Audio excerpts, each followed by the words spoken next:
bebas ya. Kalau memakai fasilitas daerah itu berarti dia kan sudah ditundukkan ya, sudah dikuasai ya, kira-kira seperti Taliban lah gitu ya. Taliban sudah masuk ke Damaskus, ya sudah semua dikuasai. Jadi bebas dia, silakan makan apa saja Ramadan ya. Lul baba, dan masuklah pintu gerbang ya, sujadan dengan sujud ya, sujud tunduk maksudnya ya. Waqulu, dan ucapanlah hittah ya, nanti kita lihat hittah itu apa maksudnya. Naghfir lakum, ini jawab dari Amar ya, pasti ini Zazim. Naghfir lakum, maka kami akan mengampuni lakum, bagi kalian, khotoyakum, kesalahan-kesalahan kalian. Wasanazidul muhsinin, dan kami akan menambah kenikmatan al-muhsinin bagi orang-orang yang muhsin. Nah, kita baca tafsirnya. Wa amarnakum, dan kami perintahkan kepada kalian Bani Israel, bidukhuli Palestina, untuk memasuki Palestina. Jadi memang Palestina itu sampai sekarang masih kota suci ya, kota 3 agama, Islam, Kristen, dan Yahudi ya.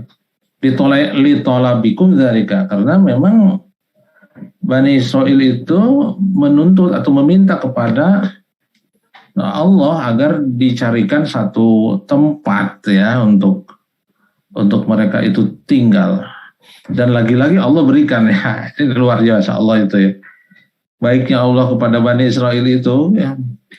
Kan sebelumnya diceritakan mereka diselamatkan dari kejaran Firaun, setelah itu dia kubur, tobat lagi, lalu kemudian dia bikin patung dari anak sapi, patung berupa anak sapi, tobat, seterusnya begitu terus ya. Nah ini kemudian mereka minta satu wilayah yang mereka akan berkumpul orang Yahudi di situ, maka Allah menjanjikan satu tempat, itu Palestina. Ditolabikum dzalika, karena tuntutan kalian untuk itu ya Allah berikan. Oke, masuk Palestina, dan perjalanan dari Mesir ke Palestina itu panjang ceritanya ya. Termasuk dia diberikan makanan dan minuman dari surga ya. Wa hayya'na lakum fiha ma'isyatan hani'atan bila masyaqqatin wala ina'in fi tahsilha. Dan begitu mereka masuk di dalamnya, Allah sudah mempersiapkan kehidupan yang enak ya, bila masyaqqah, tanpa sulit. Karena Palestina tentu daerah yang subur ya, jadi mereka hidup tanpa susah lagi, tidak seperti di daerah gurun. Mereka sudah enak, kalau begitu masuk fasilitas sudah tanpa masyaqqah, nggak capek, enak lah pokoknya, tidak lelah dalam menghasilkan ma'isyah di sana. Jadi begitu, kalau bahasa Sundanya ngamoh-moy Allah kepada Bani Israel, memanjakan ya. Barizkun wafirun, bahkan di dalamnya itu ada rizkun wafirun ya, rizki yang melimpah. Min ta'amin ladzidin, yang makan-makanan yang nikmat ya. Marahati balin wa husni halin ya, makanan enak, suasana enak, kondisi enak, suasana hati enak. Wah, itu saya kira kenikmatan yang luar biasa. Ta'amin ladzidin ya, marahati balin wa husni halin. Wah, itu makanannya enak, kondisi psikologinya enak, suasana enak. Bayangkan itu. Kira-kira makan ikan bakar pinggir pantai di awal bulan. Nah, kira-kira begitulah. Nah, jadi luar biasa ya. Terkadang orang kita dapat makanan enak tapi suasana hati nggak enak gitu ya, nggak nikmat juga itu makanan. Atau makanan enak, suasana enak tapi misalnya makannya di tempat yang tidak nyaman ya. Nah, mereka enggak, tiga-tiganya dapat ya. Jadi ini penafsiran dari rogodan ya. Jadi ta'amin ladidin ma'rohati balin wa husni halin. Wa amarnakum, dan kami perintahkan kalian bidukhuli babil qaryati, untuk memasuki pintu gerbang ya. Palestina itu ada pintu gerbangnya. Khadi'ina khashi'ina, dalam keadaan khudu, dalam keadaan khusyuk, syukranillah, karena syukur kepada Allah. Ya nunduk itu sebagai simbol bersyukur kepada Allah karena mereka mudah masuk ke Palestina ya, dengan bantuan Allah ya. Mustaghfirina lidzunubikum,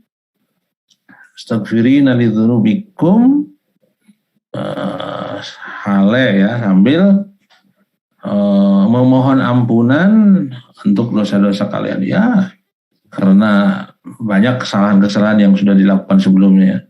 Talibina al-afwa min rabbikum, menuntut pengampunan dari Tuhan kalian ya.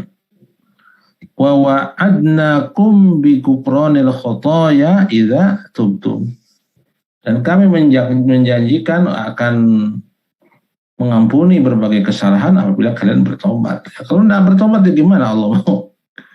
Nah, ini kalau kita mau diampuni oleh Allah ya bertobat.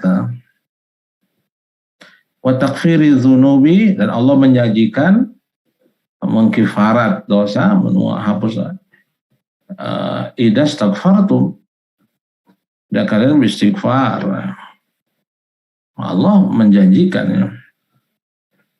Wa man lam yakum minkum mudziban zidnahu bistighfarihi wa salahihi hasanat. Kan tidak semua orang itu berdosa, kenapa harus istighfar? Kira-kira begitu. Kan tidak semua Bani Israel itu berdosa, ada juga yang enggak. Kenapa masih tetap istighfar gitu ya? Kan istighfar itu hanya untuk orang yang berdosa saja, kan? Tidak. Waman lam yakum minkum mudziban, kalau ada di antara kalian itu tidak berdosa ya, suci, tetap perintah untuk beristighfar ya. Udkhulul baba sujadan wa qul hittah. Hittah itu ya maksudnya dari memohon ampunan tadi itu ya. Jadi penafsiran dari mustaghfirin dan talibina apa minkum ya. Tetap orang yang suci juga tetap mengatakan demikian. Nah, waman lam yakum minkum, kalau ada di antara kalian yang tidak berdosa, ya tetap beristighfar lah. Tetap memohon ampunan. Tapi Allah akan balas, zidnahu, Allah akan menambah baginya, ya, bagi man ya sini, beristighfarihi, dengan istighfarnya, wassalahi, dan kebaikan, hasanat, kebaikan. Jadi kalau orang yang berdosa, bila dia bertobat dan beristighfar, Allah ganti dengan pengampunan dan takfiriz dzunub. Ya, dosanya di kifarat, hapus. Tapi bagi orang yang tidak berdosa, istighfarnya akan menambah hasanat, ya, kebaikan. Jadi pokoknya sih nggak usah mikir kita berdosa tidak berdosa, istighfar aja lah gitu. Nah, lagian ada gitu orang yang merasa tidak berdosa, tidak punya dosa, kira nggak ada ya. Jadi pokoknya istighfar saja. Kalaupun misalnya ternyata dalam catatan amal kita itu dosanya nggak ada, ya berarti itu akan menambah kebaikan ya. Wa rafa'nahu darajat, bukan saja ditambah hasanat tapi juga derajatnya diangkat. Fal musii'u nukaffiru sayyi'ati, bagi orang yang bersalah dengan istighfarnya Allah akan mengkifarat kesalahannya. Wal muhsinu nazidu fi hasanatihi, Bagi orang yang muhsin, bukan musyi', maka Allah akan menambah hasanat, kebaikan. Fawa'adnakum idza istaqamtum ya bi'aishin raghidin wa maqamin sa'idin wa kufranin lil khataya. Kami menjanjikan kepada kalian idza istaqamtum, apabila kamu istiqamah, ya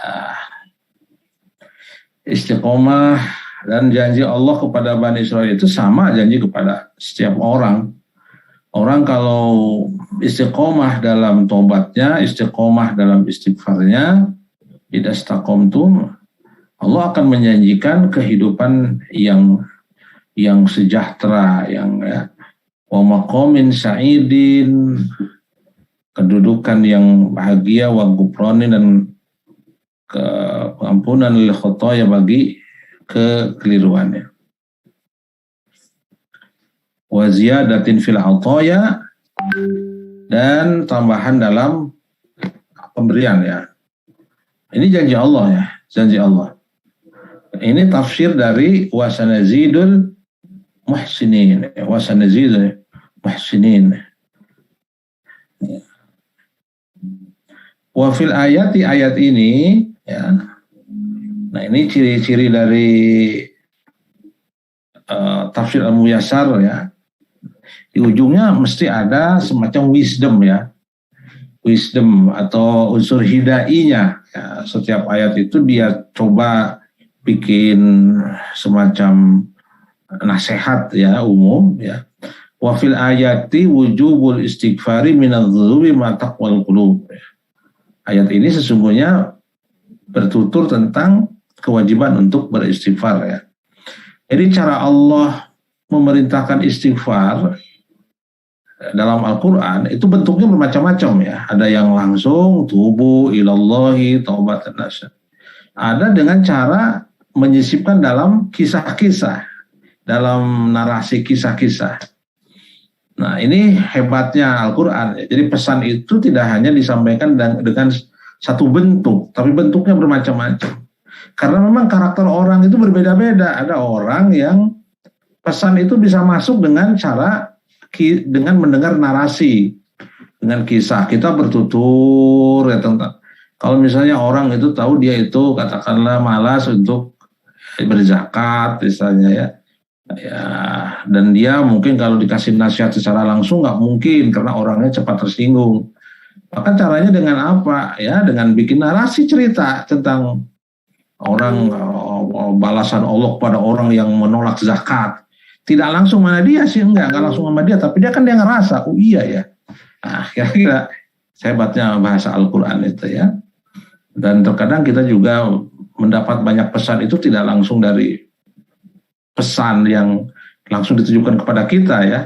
Nah, jadi ini wafil ayati, pada ayat ini ada pesan wujubul istighfari, kewajiban untuk istighfar minadzunubi, dari dosa ma'taqwal qulub, ya. Nah, oke, terlepas dari narasi cerita-cerita tadi. Lanjut 59-nya. Nah, inilah orang Bani Israil sudah dikasih banyak kehebatan, kenikmatan itu, coba lihat. Ngeyelnya orang Bani Israil itu. Enggak ada yang paling ngeyel kecuali Bani Israil, ya. Fabaddalal ladzina zalamu. Tadi kan disuruh oleh Allah itu waqulu hittatun. Nah, fabaddala kemudian mengganti alladzina zalamu, orang-orang yang zalim. Di antara mereka itu ada yang zalim. Ya, tidak semuanya, ya. Qaulan, dengan ungkapan ghairal ladzi qila lahum, ungkapan yang tidak diperintahkan kepada mereka. Jadi harusnya kan dia mengatakan hittatun, tapi kemudian dia rubah menjadi hintotun, ya. Hintotun itu makanan, ya. Fa'anzalna 'alal ladzina zalamu, maka sesungguhnya maka kami menurunkan 'alal ladzina zalamu, kepada orang-orang yang zalim tadi itu, yang mengganti perintah untuk mengatakan hittoh tapi diganti dengan hintoh, ya. Itu kan sama dengan melecehkan perintah Tuhan, gitu, ya. rizan ya siksaan minas samai dari langit bimakanu yafsukun ya yakni bisa babi piskihim ya karena kepastikannya. Dalam kaidah tafsir itu ini saya udah sampaikan berulang-ulang ya, kalau ada fi'il mudhari diletakkan setelah fi'il madi, ini kanu kemudian ada fi'il mudhari, ini menunjukkan bahwa perilaku yang setelah fi'il mudhari itu dia lakukan berulang-ulang, bukan hanya sekali. Makanya terjemahannya disebabkan oleh kefasikan yang mereka lakukan terus-menerus. Ya, jadi tadi itu hittatun itu artinya istighfar ya, memohon ampunan. Ya. Wa qallabu al-kalam fisqan wa inadan. Lalu kemudian merubah kata hittah. Merubahnya itu bukan karena kebodohan, bukan karena kelalaian, bukan karena keseletot lidah, tapi piskon wa inadan, karena kefasikan dan pengingkaran. Itu melawan perintah Tuhan, perintah Allah. Faqalu hintatun ya. Faqalu hintatun makanu hittah. Jadi mereka mengganti hittah ya, sini waqulu hittatun ya. Kemudian mereka ganti menjadi hintatun. Ya, emang seperti sama tapi maknanya beda. Kalau hinto itu ya dia makanan. Jadi sebenarnya mereka itu saya tuh bukan mohon ampun dan minta makanan kira-kira begitu ya. Wa madzaka ila liqasrati tamarrudihim ala rabbihim. Nah, ini saya kira menarik ya. Menarik ini ungkapan ini. Wa madzaka ila liqasrati tamarrudihim ala rabbihim. Kok bisa sih mereka berani-beraninya? Kira-kira begitu ya. Kok bisa mereka itu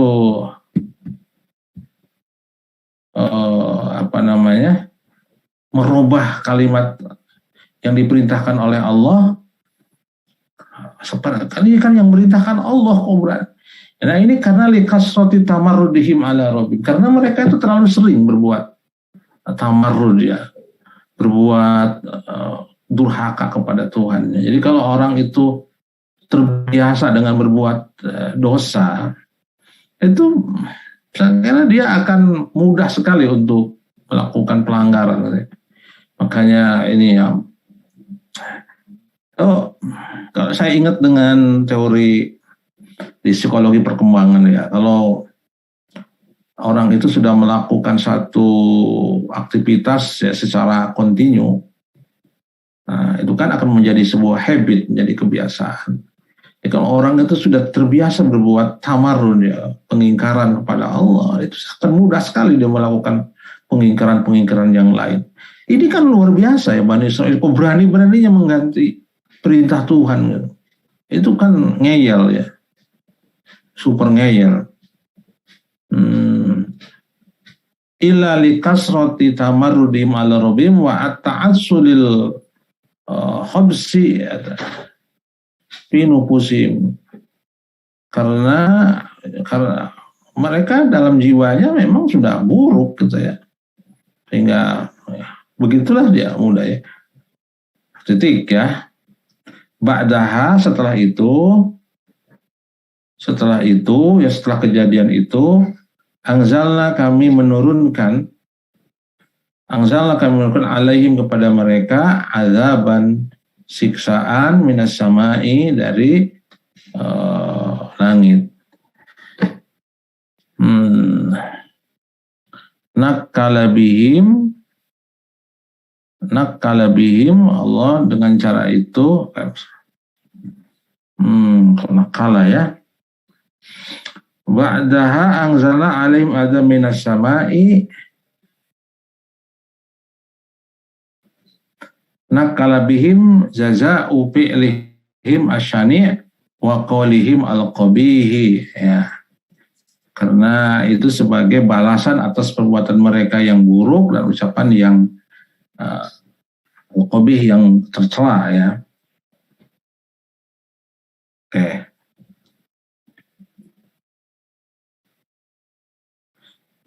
Nakala bihim jaza'u fi'lihim asyani wa qaluhum al-qabih.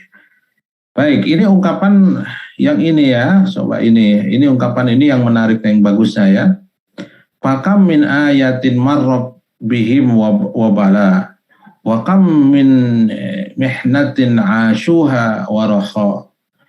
Begitu banyak ya tanda-tanda ujian dihadapi oleh mereka, oleh Bani Israel. Allah tunjukkan kebesarannya dengan laut terbelah.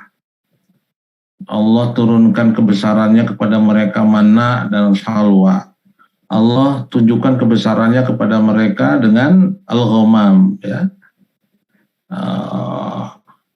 Allah tunjukkan kepada mereka dengan mudah masuk kepada Palestina. Jadi banyak sekali tanda-tanda kebesaran Allah yang datang kepada mereka. Ujian juga berulang-ulang ya. Wa kam min mihnatin ashuha waraha. Wa kam min mihnah ashuha waraha. Banyak sekali kemudahan yang Allah berikan kepada mereka. Lakin al-muhadzar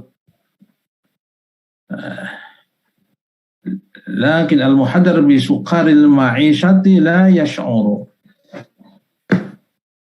Lakin al-muhadzar bi suqaril ma'ishah la bi suqaril ma'ishati la yash'uru. Tapi orang yang diperingati dengan mabuknya kemaksiatan itu tidak sadar ya. Wal maftunu bihubid dunya la yahissu. Orang yang diberi ujian dengan kecintaan dunia tidak merasa. Banyak sekali orang yang Allah tunjukkan kepada mereka berbagai tanda, berbagai kemudahan, tapi itu semua kok tidak membuatnya sadar ya. Fadzunub, apa sih yang menyebabkan itu semua? Fadzunub, sesungguhnya dosa-dosa tumitu al-quluba. Dosa-dosa itu terlalu banyak dosa sehingga mematikan ya hati. Jadi di dalam tubuh kita ini kan ada satu anggota tubuh ya, yang dalam hadis itu disebut dengan al-mudghah itu ya al-qalb ya. Kalau qalbnya itu hidup, dia akan mudah menangkap pancaran sinar-sinar hidayah dari Allah ya. Tapi sebagaimana saya pernah jelaskan ya, Al-Ghazali menjelaskan, jadi hati itu seperti cermin. Kalau hati itu kalau cermin itu ditutupi oleh karat ya, sehingga dia tidak bisa memantulkan cahaya, tutup ya. Begitulah hati. Kalau hati itu tertutup oleh dosa, ya dia tidak bisa memantulkan kebaikan, cahaya dari Allah, hidayah dari Allah. Sehingga apapun tanda yang nyampe kepada orang itu tidak dampak apa-apa. Fadzunubu tumitul al-quluba wa tanshiha 'allamal ghuyub wa tunshiha 'allamal ghuyub. Dan membuat orang ya, yang membuat orang itu atau pelakunya itu lupa kepada Allamal ghuyub, pada zat yang maha mengetahui kegaibannya. Fama adhaba al-fitnah al-fatonah wa attala al-fahm wa mahiqal al-barakah misal ma'siyah. Tidak ada sesuatu pun yang lebih menghilangkan kecerdasan, menghilangkan pemahaman, dan menghilangkan barokah kecuali maksiat. Maksiat itu menghilangkan segalanya. Kecerdasan menjadi hilang, pemahaman menjadi hilang, barokah menjadi hilang. Kira ini ayat sedang bertutur kepada kita tentang dampak dari kezaliman yang dilakukan oleh seseorang terhadap kehidupannya ya. Orang kalau sudah bermaksiat ya, kecerdasan dirinya bisa hilang ya. Apalagi al-barokah, keberkahan hidupnya. Masih ada 44 gini, sedikit lagi Pak Wes ya. Gimana Pak Wes ini? Berdua ayat ini. Kayaknya itu dulu lah, nanti kita diskusi. Biasanya ini ada 45 menit. Atau sebentar dari sini aja dulu sampai sinilah. Supaya 3 ayat ganjil. 60 wa idis tasqa Musa liqaumihi faqul nadrib bi asaqal hajar fanfajarat nusnata asyrata aina. Wa idis tasqa Musa, ketika Nabi Musa meminta liqaumihi untuk kaumnya Bani Israel. Dan Bani Israel itu minta lagi itu kepada Nabi Musa. Ini ceritanya cerita lain lagi ya. Jadi memang ayat karakter Al-Qur'an itu tidak selalu ceritanya itu disambung-sambung gitu, enggak juga. Karena memang Al-Qur'an itu tidak berkeinginan untuk bercerita ya. Jadi kisah-kisahnya terkadang tidak terpotong-potong ya. Atau bisa juga peristiwa ini ada di Palestina ya. Wa idistasqa, dan ketika ketika Nabi Musa minta di kaum untuk kaumnya kepada Allah ya, untuk diminta apa? Minta minum ya, minta air karena kehabisan air. Fakulna, maka kemudian Allah berkata, memerintahkan idrib, pukullah bi aswaqal hajar, dengan tongkatmu pada hajar. Fanfajarat, maka mengalirlah minhu dari al-hajar isnata asyara ain, 12 mata air ya. Qad alima kullu unasin masyrabahum, setiap umat itu tahu di mana mata air yang diperuntukkan kepada dirinya. Kulu washrabu min rizqillah wala ta'subul. Makan dan minumlah dari rezeki Allah dan tidak wala ta'sau fil ardi. Jangan berjalan di bumi dengan dalam keadaan mufsidin ya, memberikan kerusakan. Jadi di sini setiap nabi itu ada simbol-simbol ya, ada simbol-simbol kemujizatan. Nabi Musa itu simbolnya tongkat. Nah, nanti Nabi Ibrahim kan ada kampak gitu ya, atau api ya, dia dibakar tidak. Ini kan tongkat ini dalam narasi para filosof sufi dan para filosof dan para mufasir dari kalangan filosof itu memang ada narasi-narasi yang menarik ya, bahwa tongkat ini sebenarnya simbol ya untuk melakukan perubahan, kira-kira begitu ya. Jadi tongkat dipukulkan kepada lautan, laut terbelah. Dipukulkan kepada batu, dia memancar. Kita mungkin bisa saja memahami bahwa setiap orang itu harus punya tongkat gitu untuk melakukan perubahan terhadap dirinya. Atau kira-kira kalau dalam level yang lebih besar, seorang pemimpin itu harus punya tongkat. Makanya tongkat itu komando itu ya. Sebagaimana dengan tongkat Nabi Musa itu bisa merubah air, laut menjadi terbelah. Jadi bagaimana laut itu bisa terbelah gitu kan, nggak mungkin, tapi dengan tongkat bisa terbelah. Nah, kira-kira setiap pemimpin itu harus punya tongkat, yang dengan tongkat itu bisa melakukan perubahan. Wah, gitu, kira Bapak Ketua DKM itu kan punya tongkat. Tongkatnya itu bisa merubah ya, kira-kira. Tongkatnya itu apa? Ya, kan bisa, tongkat itu bisa dalam arti kebijakan, terobosan-terobosan. Kira-kira memahaminya mungkin enak begitu juga ini. So, kalau tidak seperti begitu, seperti mengalir cerita aja begitu, kok tongkat gitu ya. Ya absa saja kalau kita menafsirkan seperti itu ya, tanpa menafikan penafsiran yang tekstualnya ya. Nah, kalau dalam penafsiran sekarang itu sebut dengan tafsir inspirasi. Jadi ayat ini memberikan inspirasi yang keluar dari tekstualnya. Saya kira tidak ada masalah ya. Yang penting bisa menjadi petunjuk, menjadi hidayah. Falamma amanna lakum atamima ladza wa toba. Oh iya, masih bersambung ya. Mereka kan kemarin sebelumnya disebut diberikan makanan-makanan yang banyak, tapi minumannya belum. Aduh, gimana ini dikasih makanan enak, minumnya belum ada nih. Bagi asyaram. Minumannya belum ya.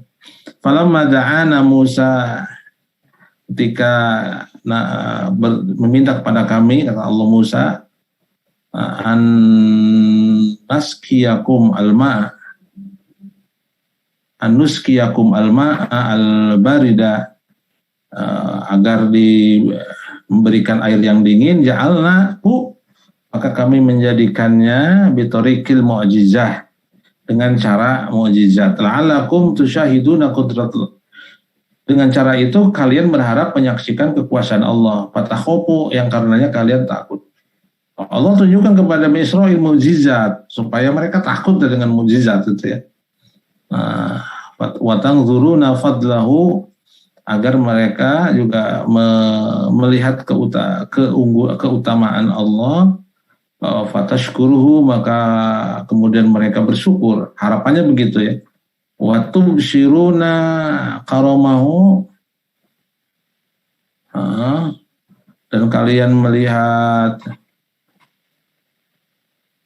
kemuliaan Allah, fatuhibbuhu, karena yang kalian akan mencintai Allah.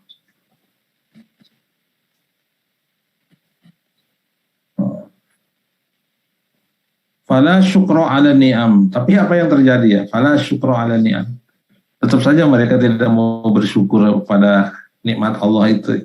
Ini Bani Israil luar biasa ya. Nilai ngeyelnya. Atas tadi kata bimakanu yafsukun itu ya, karena mereka berulang-ulang melakukannya itu ya. Fala syukru ala ni'ami. Nyatanya tidak ada ya mereka itu bersyukur atas kenikmatannya. Wala khaufa minan naqami. Jadi dia tidak takut juga dengan ancaman Allah. Wala hubba ala kasratil ayadi. Tidak ada juga kecintaan kepada Allah, padahal Allah sudah memberikan banyak kebaikan kepada mereka. Masya Allah, ini Bani Israil sampai begitunya ya, segitunya. Ada gitu orang di dunia sampai gitu? Saya kira ada lah. Karakter kayak begini mungkin ada juga di antara manusia pada saat ini ya. Baik, saya kira sampai situ dulu lah Pak Wes. Nanti kita lanjut ke ini. Wallahu a'lam bishawab. Baik, terima kasih Prof. Rosyan atas pembahasannya dari surat Al-Baqarah ayat 59 yang tadi menceritakan tentang mukjizat yang Allah berikan kepada Nabi Musa yang disaksikan langsung oleh umatnya ya Bani Israel. Kita buka termin diskusi tanya jawab, barangkali ada yang mau bertanya, mau memberikan komentar, pendapat, dipersilakan. Ini ada 21 jamaah yang hadir pada kesempatan hari ini. Ada, silakan. Ustaz Dayudin dulu lah yang mensyarah. Silakan Ustaz.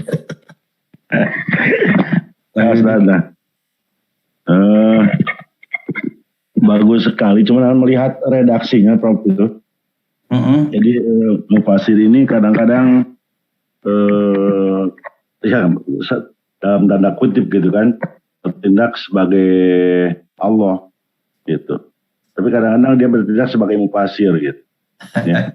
Misalkan tadi di ayat itu gitu kan, wakuna gini-gini gitu kan. Nah, itu sebenarnya sejauh mana keabsahan atau kewenangan mufasir gitu kan mengatakan seperti itu. Kan ya kalau misalkan begini, biasa kalau dari tafsir Ibnu Katsir atau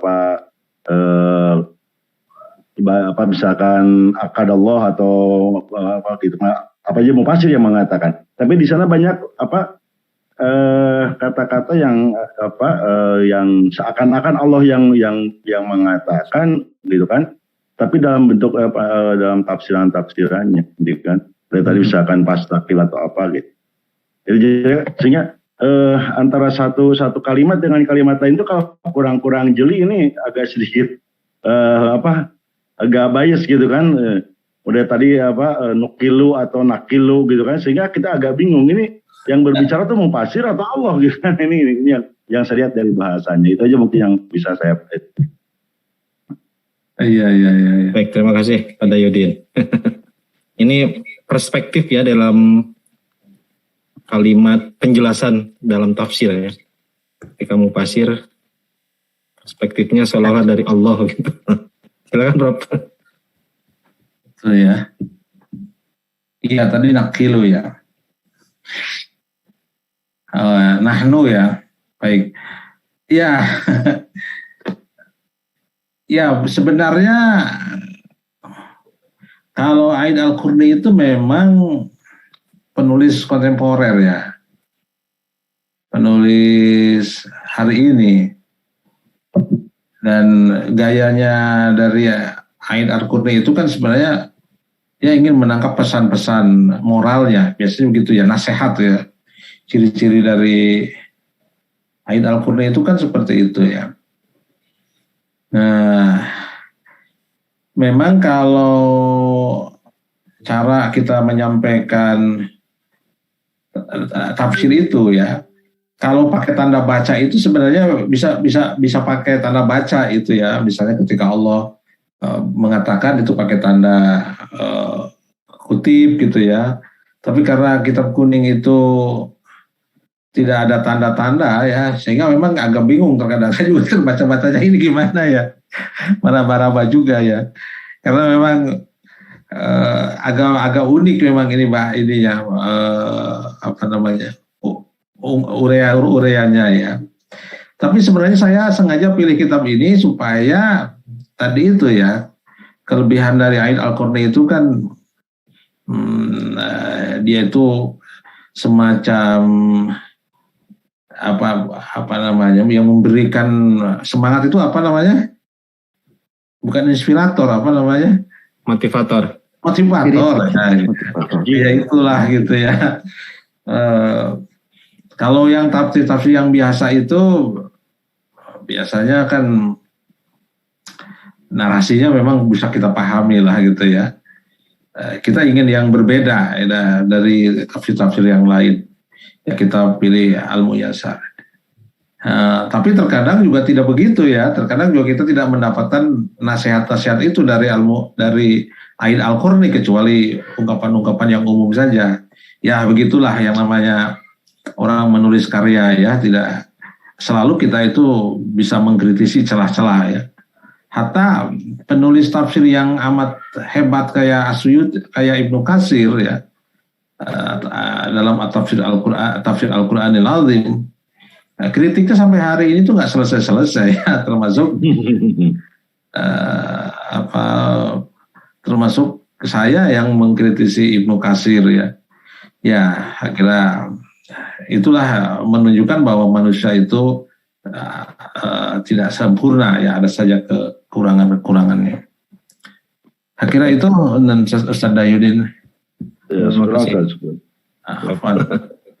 Baik, dilanjutkan. Siapa lagi ada yang mau bertanya? Ini dari S3, Pak Henry.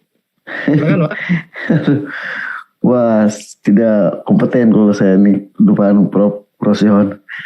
Hanya mungkin berdasarkan ilmu dari Prof. Rosion juga dulu waktu di belajar tafsir di TH, tafsir hadis. Kalau saya lihat memang karakter dari tafsir Al-Muyassar ini kan sama hampir mirip dengan Ibnu Katsir ya, tahlili gitu ya. Jadi konsekuensi dari tahlili ini memang salah satunya pembahasan jadi sepotong-sepotong karena tidak menukik pendalaman seperti maudu'i gitu. Kalau saya lihat, tapi memang kalau untuk belajar bahasa Arab lah saya mendalami lagi, akan menyimak terus gitu Prof nih. Biar mengulang karena S1 saya, S2-nya kan di manajemen saya tuh kan kemarin itu. Pas kembali sekarang MPI manajemen Islam, wah harus mendalami lagi gitu. Jadi seolah mengulang kembali, makanya alhamdulillah ketika ada kajian-kajian seperti ini, jadi memberikan banyak suplemen kembali lah. Terima kasih dan insya Allah mudah-mudahan istiqomah Prof. Hatur nuhun. Iya, memang ada banyak yang bisa kita dapatkan ya, kalau tidak mesti dari narasi saya ya, tidak. Saya ingin tampilkan teks itu biasanya setiap orang bisa ketika berinteraksi dengan teks itu punya cara sendiri ya. Jadi saya hanya menemani membaca, Tapi orang itu biasanya kalau membaca teks itu punya cara sendiri interaksinya ya. Jadi kira apapun kitab tafsir yang kita baca pasti ada manfaatnya ya. Nah, cuman karena ini tafsir, yang namanya tafsir itu pasti kan ada uraian ya, ada uraian. Dan terkadang karena ini bentuknya tahlili seperti tadi disampaikan oleh Henry, ya terkadang juga kita monoton ya, kisahnya itu terus ya. Ini sudah hampir berapa Jumat ini Bani Israil itu nggak habis-habis ini. Kira-kira mungkin begitu. Nah, itu ketemu dengan Nabi Ibrahim, kira-kira begitu ya. Ya, itu resikonya kalau kita mempelajari Al-Quran secara tahlili. Ya, karena kita memang harus mengikuti urutan. Beda kalau misalnya kita mengkajinya dengan pendekatan maudhu'i. Kalau maudhu'i itu sesuka kita, maunya apa gitu ya. Mau cerita Ibrahim, cari aja ayat tentang Ibrahim, kumpulkan dibahas gitu ya. Tapi tidak itu ya yang kita sedang cari. Kita sedang mencoba menjajaki menapaki ayat per ayat gitu ya. Mungkin ketika saya membaca kitab kuningnya, bapak-bapak sambil merenung, iya ya, kayak begitu ya. Kira-kira mungkin begitu ya. Saya juga terang, wah bener ya, jangan-jangan saya itu kayak Bani Israil juga ini. Aduh, jadi sudah banyak Allah berikan kenikmatan kok. Kemudian ganti kekufuran. Kan sebenarnya kita, Bapak Ibu sekalian, itu kan Bani Israil itu, ini cerita, ayat ini sedang bercerita ketika mereka berdurhaka kepada Allah, mereka itu masih ada.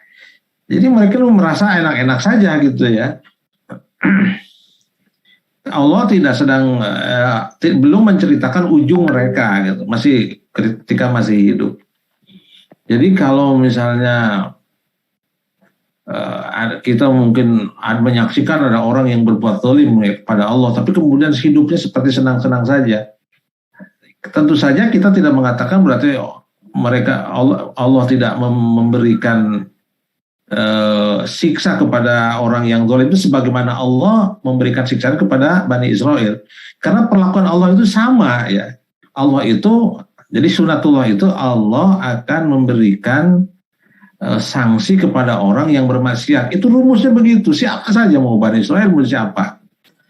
Tapi cara Allah itu memberikan sanksi kepada orang yang zalim itu kan caranya banyak ya. Jadi dalam satu ayat Allah itu mengatakan jangan engkau menyangka bahwa Allah itu lalai dari orang-orang yang zalim. Ini kalau orang itu kok banyak dosanya tapi Allah kok biarin saja. Kayaknya ini dikasih ini deh keistimewaan kepada Allah. Enggak. Kata Allah, enggak, mereka tetap Allah mengakhirkan ya sanksi Allah itu pada satu hari ketika mata itu terbelalai, ketika hari kiamat. Jadi sanksinya itu diakhirkan, azabnya itu diakhirkan. Kalau Bani Israil itu kan kontan gitu ya. Itu ciri-ciri umat terdahulu kan dengan umat Nabi Muhammad itu bedanya di situ. Umat dahulu itu kalau berbuat zalim langsung Allah itu sanksi. Kalau umat Nabi Muhammad enggak. Keistimewaannya diberikan tempo, jadi supaya beristighfar, memohon ampunan pada Allah. Kalau misalnya lempeng aja sampai meninggal dunia, ya diakhirkan berarti nanti di sana. Jadi hebatnya. Jadi jangan merasa nyaman-nyaman aja saya padahal banyak dosa ini. Hati-hati itu, hati-hati. Jadi bagaimana kalau nanti diakhirkan pada satu saat? Nah, jadi bersyukur juga menjadi umat Nabi Muhammad. Ya Allah tidak langsung kontan orang berbuat dosa, langsung kontan Allah berikan. Walaupun ada juga ya dalam cerita-cerita kita melihat Allah langsung menurunkan bisa saja. Tapi Allah selalu punya berbagai cara tentang bagaimana memberlakukan sunatullah yang tadi itu. Jadi sunatullah yang dari ayat yang tadi itu, Allah akan memberikan sanksi, istilahnya rizan tadi, kepada orang yang berbuat salah, buat maksiat. Itu hukum yang pertama. Ini berlaku secara umum. Bani Israel kita sama aja gitu. Yang kedua, hukum Allah itu, Allah akan menerima tobat apabila orang itu mau bertobat. Allah akan memberi ampunan kalau orang itu minta ampunan. Ini kan tiga ini sunatullah. Berlaku untuk siapa saja, untuk bukan hanya Bani Israel, kita juga sama. Jadi kira-kira Allah ingin Allah ingin memberikan rumus hidup kepada kita. Mumpung kita belum berakhir hidup ya, jangan seperti Bani Israel. Kalau udah jadi Bani Israel susah nantinya. Oke, kalau kita sudah mulai mirip-mirip seperti Bani Israel, berubahlah gitu ya, berubahlah gitu, berani-berani merubah perintah Allah gitu ya, atau melakukan hilah gitu ya, seperti kemarin orang yang memancing itu, beda ya, yang memancing Bani Israel juga sama itu, yang memancing tidak dilarang, ini ngeyel yang lain ya, pada ayat yang lain nanti pada ayat 65, 66 ya, ndak boleh mancing hari Sabtu, dilarang. Tapi dia ngeyelnya bagaimana? Karena anehnya ikan itu setiap hari Sabtu malahan banyak. Ketika mereka dilarang untuk mencari ikan, ikannya pada nongol, pada jika ngalelewenya. Begitu masuk hari Minggu, ikannya nggak ada. Kesel Bani Israel teh, kurang ajar ya, lauknya. Makanya dia kemudian melakukan, merasa tidak bersalah, jadi dia memasang jaring, nanti hari Sabtu dia pasang jaring ikan itu, lalu dia ngambilnya hari Minggunya. Katanya dia, saya kan nggak salah, saya kan benar kan ngambilnya hari Minggu. Nah ini kata Allah, sarwa tetap ya. Jadi itu Bani Israel, perilaku kayak gitu mungkin ada ya. Jadi seperti halal tapi tetap haram gitu. Ini kan saya tujuannya untuk membantu, bukan untuk gitu ya. Ya, wallahu a'lam bishawab. Baik, ini ada kesempatan untuk ibu-ibu ini, selamat kenal, ini ada banyak ini yang baru bergabung. Silakan. Barangkali ada dari ibu-ibunya. Ada Bu Lilis, ada Bu Nurliati Ahmad. Kalau Ibu Lilis bisa usul, Prof, dikit usul aja, Prof. Nah, sekaligus juga mempromosikan nih ke ya mahasiswa-mahasiswa baru tuh ya terkait kajian ini ya. Jadi banyak juga yang motivasinya untuk mengulang kembali ya, kayak saya juga mengulang kembali ya. Terus pengen juga belajar bahasa Arabnya apa gitu. Jadi barangkali bisa lebih di saat pembahasan pas membaca kitab Gundulnya itu kedudukan i'rabnya itu ditambah lagi gitu loh, Prof, biar makin lengkap belajarnya gitu. Itu mungkin hatur nuhun. Kalau itu pasti sama ya. Baiknya kajiannya khusus aja i'rab aja nanti ya. Kalau ini kan mungkin beda-beda ininya. Ada yang ingin dapat pesan, ada yang mencari i'rabnya. Kalau bahas i'rab pasti lama, nanti malah pesannya nggak dapat. Dan mungkin tidak semua paham juga, tidak semua paham. Mungkin usulan untuk Ketua DKM ke Abah. Tambah lagi kajian khusus berkaitan tentang i'rabul Quran, betul. Dan nahu sorofnya mungkin ya. Iya. Dulu saya waktu di pesantren itu memang dikasih tahu, membaca karya ulama itu ya, asar ulama itu juga baik gitu ya. Jadi melihat kitab kuning saja, apalagi melihat ayat di situ ya, itu satu kebaikan tersendiri. Bagi saya sebenarnya melihat kitab kuning itu ada kerinduan tersendiri ya, karena mengingat terbayang waktu ngaji di pondok gitu ya, dicoret-coret kitab kuning itu. Jadi ada namanya semacam kenangan-kenangan lah dengan kitab kuning itu.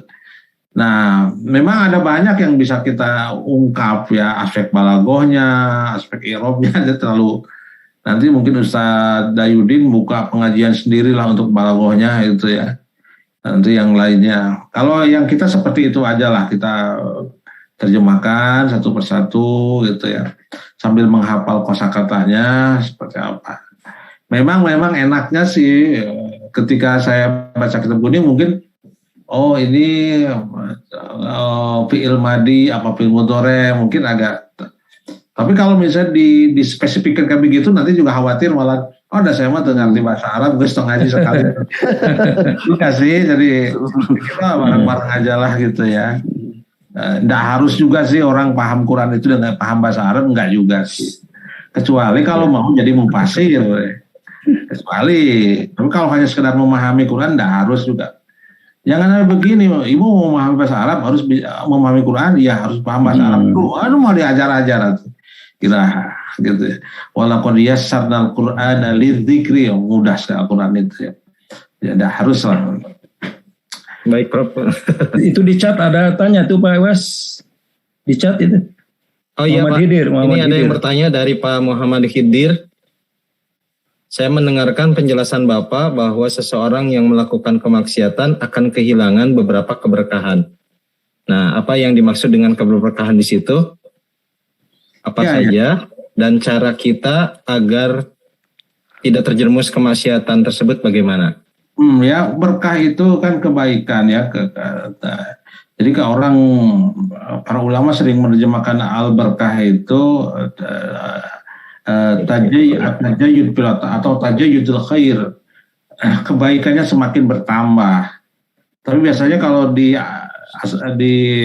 masyarakat tuh berkat itu ya, kebaikannya itu ya berkat makanan ya, barokat berkat. Makanya jadi kalau dulu bapak saya kalau habis tahlilan itu bawa berkat, nah itu yang ditunggu-tunggu karena banyak berkat itu ada macam-macam di situ. Nah, jadi keberkahan hidup itu kalau orang itu bermaksiat keberkahan hidupnya akan hilang. Kalau harta didapatkan secara maksiat keberkahannya hilang. Gimana cara Allah menghilangkan keberkahan? Ya harta itu tidak membuat dia tambah baik kepada Allah. Nah, kalau dia punya ilmu tidak berkah, ilmu itu tidak membuat dirinya itu semakin dekat dengan Allah. Ada satu patah, barang siapa yang bertambah ilmunya tapi tidak bertambah ketaatan, ya, maka dia itu tidak berkah dalam ilmunya. Gitu. Jadi segala sesuatu itu ada keberkahannya. Kalau misalnya di sana hidup itu kalau diisi dengan maksiat tidak berkah, ya iyalah dia tidak baik pada saat yang bersamaan. Bagaimana cara kita menghindarkan seperti itu? Ya jangan bermaksiat, kira-kira ya. Jangan bermaksiat, karena maksiat itu pasti menghilangkan keberkahan, menghilangkan kecerdasan. Ya iyalah, kecerdasannya bagaimana? Orang itu sekarang mengejar maksiat itu kan rata-rata kan mengejar kehidupan dunia, maksiat itu. Orang mengejar kenikmatan dunia yang sedikit kemudian meninggalkan kenikmatan yang abadi. Itu kan berarti kecerdasannya sebenarnya hilang gitu. Mana mungkin dia meninggalkan kenikmatan yang abadi demi kenikmatan yang sedikit ya. Mungkin kecerdasan dalam arti yang lebih umum ya, bukan tiba-tiba IQ-nya menjadi kurang begitu ya. Ya, saya kira ulama-ulama tasawuf itu sudah banyak menjelaskan bagaimana cara kita terhindar dari itu. Ya, saya kira kalau saya sih cara berinteraksi dengan Quran itu bisa dua cara ya. Cara pertama kita mendapatkan pesan-pesan dari Al-Quran secara langsung. Yang kedua, berinteraksi dengan ini kita berharap Allah itu memberikan keberkahan kepada kita karena kita mencintai kalamnya gitu ya. Karena Al-Quran itu salah satu hal yang bisa memberikan syafaat kepada kita. Jadi dengan Al-Quran itu tidak ada yang tidak sia-sia, misalnya ya. Membacanya jelas, mengamalkannya jelas, mendengarkannya jelas. Jadi kalaupun orang itu mendengarkan saja tapi nggak paham, pahalanya tetap ada. Itulah hebatnya kita belajar Quran. Jadi orang yang membaca Al-Quran ngerti ente non maksudnya apa? Bacaannya juga salah gitu ya, karena ya tetap saja dapat pahala. Apa kalau salahnya salah karena ilmu ya, karena memang terbatas ya, atau makhrajnya ya, tetap saja gitu. Walaupun terbata-bata. Pokoknya dengan Al-Quran itu tidak ada yang rugi, semuanya bermanfaat. Ya, itu untuk Pak Muhammad Khidir ya. Muhammad Khidir ya. Baik, terima kasih Prof. Ada lagi? Oke. Yang lainnya kalau tidak mungkin karena ini sudah jam 9.15 juga Prof. Pak Abdul Aziz ini biasanya ada komentar. Ini Mungkin Abdul Aziz. Cekap Prof, terwakili hatur nuhun. Pak Abdul Aziz kalau tidak ada yang nanya, Pak Abdul Aziz yang nanya. Akhirnya itu yang bisa sampaikan. Baik.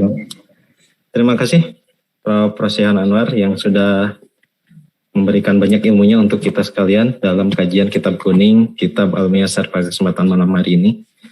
Jadi mudah-mudahan kita bisa mendapatkan keberkahan ya tadi. Meskipun hanya sekedar menyimak, mendengarkan, ya mudah-mudahan lambat laun kemudian itu memberikan keberkahan bagi hidup kita. Dan yang paling utama kan kita tetap diberikan kesehatan dan tetap bisa melaksanakan ibadah dengan sebaik-baik. Baik, kita akhiri pengajian pada kesempatan malam hari ini. Saya ucapkan terima kasih pada Prof. Rosion, juga kepada Abah dari DKM Masjid Iqomah yang sudah memberikan kesempatan pelaksanaan dari kegiatan Kakiko ini, dan juga kepada para jamaah sekalian. Kita tutup dengan bacaan hamdalah bersama-sama. Alhamdulillah. Alhamdulillah.